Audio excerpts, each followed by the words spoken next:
Bonjour, on se retrouve pour corriger l'exercice 8 qui porte la référence 2034. C'est un exercice du chapitre des puissances et on nous demande de déterminer le signe de chacun des produits ci-dessous.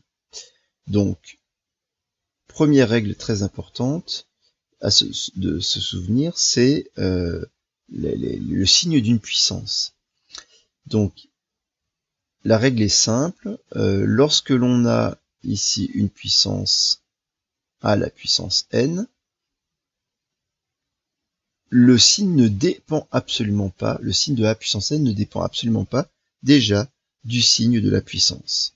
Je vous rappelle que quand la puissance est négative, ça finalement traduit un inverse d'après la définition que a à la puissance moins n, c'est l'inverse de a à la puissance n.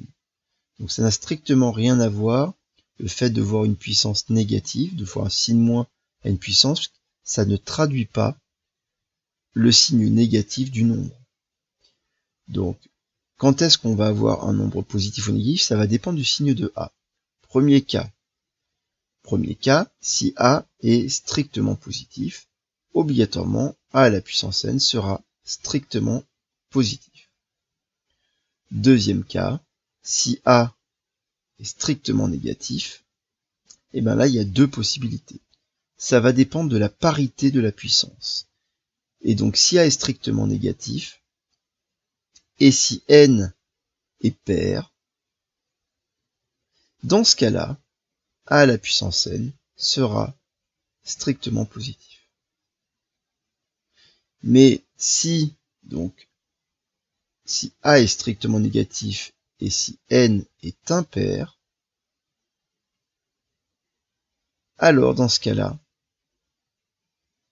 a à la puissance n sera strictement négatif. Voilà notre propriété sur les signes des puissances qui va nous servir.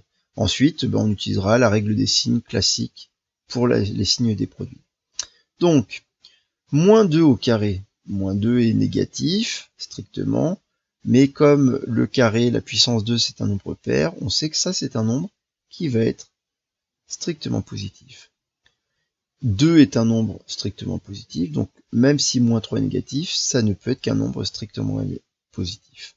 Le produit de 2 strictement positif est strictement positif. Ici, moins 3 à la puissance 5, puisque la puissance est impair, c'est un nombre strictement négatif. Moins 2 à la puissance 4, puisque la puissance est paire, c'est un nombre strictement positif. On a donc le produit d'un négatif et d'un positif, et ça nous donne donc, d'après la règle des signes, un résultat strictement négatif. Moins 1 à la puissance 10, 10 est pair, donc c'est un nombre strictement positif.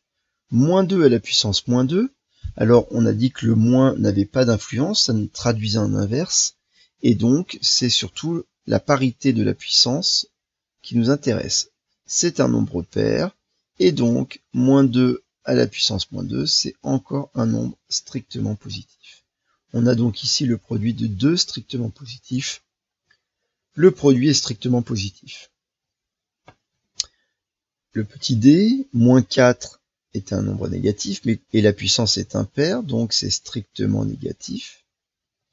2 à la puissance moins 3, puisque 2 est positif, c'est strictement positif. On a le produit d'un négatif et d'un positif.